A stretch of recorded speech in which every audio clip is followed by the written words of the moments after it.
Assalamualaikum warahmatullahi wabarakatuh. Perkenalkan, nama saya Nabila Azra Ramadhani dengan NIM A14 2021 03728. Di sini saya akan menjelaskan mengenai pengertian HAM, hak asasi manusia, dan sejarah perkembangan hak asasi manusia. Hak asasi manusia adalah seperangkat hak yang melekat pada hakikat dan keberadaan manusia sebagai makhluk Tuhan yang Maha Esa dan merupakan anugerahnya yang wajib dihormati, dijunjung tinggi, dan dilindungi oleh negara, hukum, pemerintah, dan setiap orang demi kehormatan serta pelindungan harkat dan martabat manusia. Sejarah perkembangan hak asasi manusia. Perkembangan hak asasi manusia dibagi menjadi 3 generasi.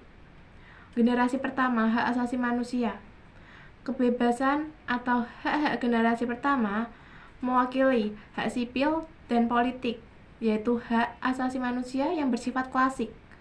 Hak tersebut muncul dari tuntutan untuk melepaskan diri dari kungkungan kekuasaan absolutisme negara yang muncul di negara Amerika Serikat dan negara Prancis pada abad ke-17 dan abad ke-18.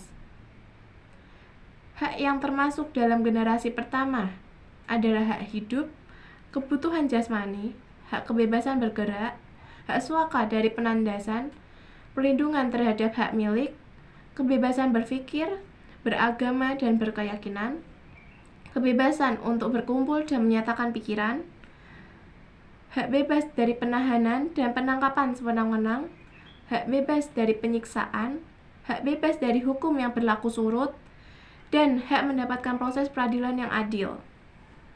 Hak pada generasi pertama disebut dengan hak-hak negatif, yakni merujuk pada tidak adanya campur tangan negara terhadap hak dan kebebasan individual.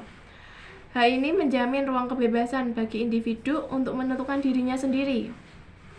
Dalam pengertian lain, negara tidak boleh berperan aktif terhadap individu. Jika negara ikut berperan atau ikut bercampur tangan, maka dapat mengakibatkan pelanggaran terhadap hak dan kebebasan tersebut.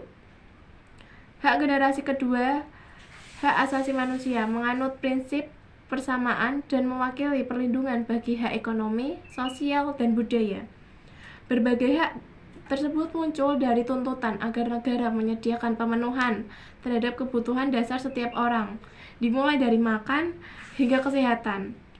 Berbeda dengan generasi pertama, pada generasi kedua, negara justru harus bertindak aktif agar hak tersebut dapat terpenuhi atau tersedia.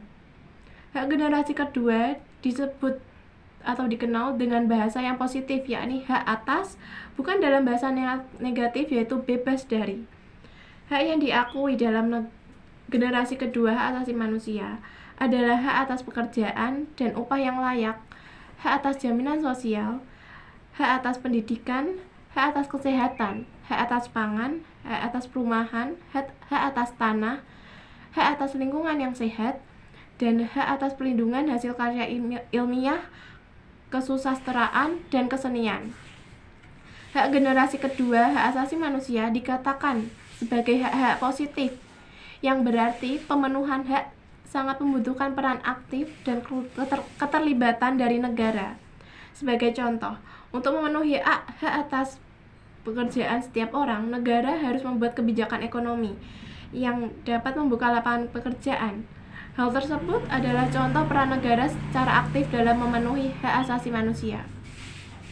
Generasi hak asasi manusia yang ketiga, yaitu persaudaraan atau hak-hak generasi ketiga, mewakili tuntutan hak solidaritas atau hak bersama. Hak tersebut muncul dari tuntutan negara yang berkembang atau dunia ketiga atas tatanan internasional yang adil. Melalui tuntutan atas hak solidaritas tersebut, negara berkembang menginginkan adanya tatanan ekonomi dan hukum internasional yang kondusif untuk menjamin hak atas pembangunan, hak atas perdamaian, hak atas sumber daya alam sendiri, hak atas lingkungan hidup yang baik, serta hak atas warisan budaya sendiri. Sekian pengertian dan perkembangan hak asasi manusia. Selanjutnya akan diteruskan oleh teman saya, yaitu Atia Rama Pratiwi, mengenai prinsip hak asasi manusia. Perkenalkan, Nama saya Tiara Pratiwi dengan NIM A14.2021.03757. Di sini selanjutnya saya akan menjelaskan tentang masing-masing prinsip HAM yang juga mengandung sifat hak asasi manusia. 1 adalah universal atau universality. Hak asasi manusia yang bersifat universal artinya bahwa semua orang di seluruh dunia, tidak peduli apa agamanya, apa warga negaranya, apa bahasanya, apa etnisnya, tanpa memandang identitas politik dan antropologisnya, dan terlepas dari status disabilitasnya, memiliki hak yang sama sebagai manusia. 2. Tak terbagi atau indivisibility. Hak asasi manusia yang tidak dapat dibagi artinya semua HAM adalah sama-sama penting dan oleh karenanya tidak diperbolehkan untuk mengeluarkan hak-hak tertentu atau kategori hak tertentu dari bagiannya. 3. Saling bergantung atau interdependent. Sifat HAM yang saling bergantung maksudnya adalah terpenuhinya satu kategori hak tertentu akan selalu bergantung dengan terpenuhinya hak yang lain. Sebagai contoh, hak atas pekerjaan akan bergantung pada terpenuhinya hak atas pendidikan. Kemudian, hak untuk memilih dan menjalankan suatu keyakinan akan bergantung pada hak untuk menyatakan pendapat di muka umum. Para penganut agama tertentu akan boleh memimpin jalannya ibadah jika hak untuk menyatakan pendapat di muka umum terpenuhi. 4. Yaitu saling terkait atau interrelate. HAM yang saling terkait dipahami bahwa keseluruhan HAM merupakan bagian tidak terpisahkan dari yang lain. Dengan arti lain, seluruh kategori HAM adalah satu paket dan satu kesatuan. Sebagai contoh, seseorang akan dapat memilih calon anggota legislatif dengan baik jika pendidikannya juga baik. Dengan terpenuhinya hak mendapat pendidikan, seseorang mampu membaca surat-surat dan visi misi dari calon anggota legislatif dan partai politik yang mengusungnya dengan baik. Penegasan sifat hak asasi manusia yang bersifat universal, tidak terbagi, saling bergantung, dan saling terkait terdapat dalam Pasal 5 Vienna Declaration and Program of Action 1993, yakni all human rights are universal, indivisible, and interdependent, and interrelate. 5. Kesetaraan atau equality. Kesetaraan adalah prinsip HAM yang sangat fundamental. Kesetaraan dimaknai sebagai perlakuan yang setara di mana pada situasi yang sama, manusia harus diperlakukan dengan sama, dan pada situasi berbeda manusia diperlakukan secara berbeda juga. Kesetaraan dianggap sebagai prasyarat mutlak dalam negara demokrasi. Contohnya kesetaraan di depan hukum, kesetaraan kesempatan, kesetaraan akses dalam pendidikan, kesetaraan dalam mengakses peradilan yang adil, kesetaraan berkeyakinan dan beribadah sesuai dengan kepercayaannya, dan lain-lain. 6. Non-diskriminasi atau non-discrimination.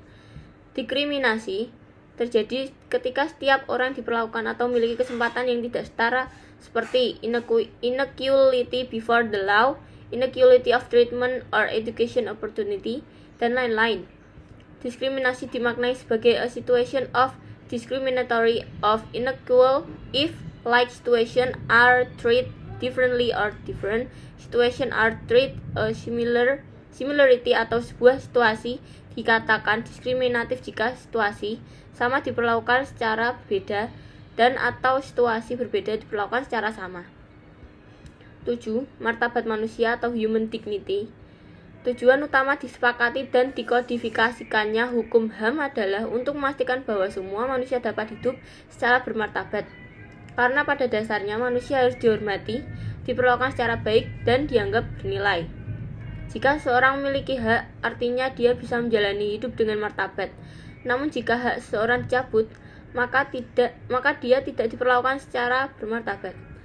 8. Tanggung jawab negara atau state responsibility. Pemenuhan perlindungan dan penghormatan HAM adalah tanggung jawab negara. Aktor utama yang dibebani tanggung jawab untuk memenuhi, melindungi, dan menghormati HAM adalah negara melalui aparatur pemerintahannya. Prinsip ini ditegaskan di seluruh konvensi HAM internasional maupun peraturan domestik. Sekian penjelasan tentang sejarah dan prinsip-prinsip HAM dari kelompok kami.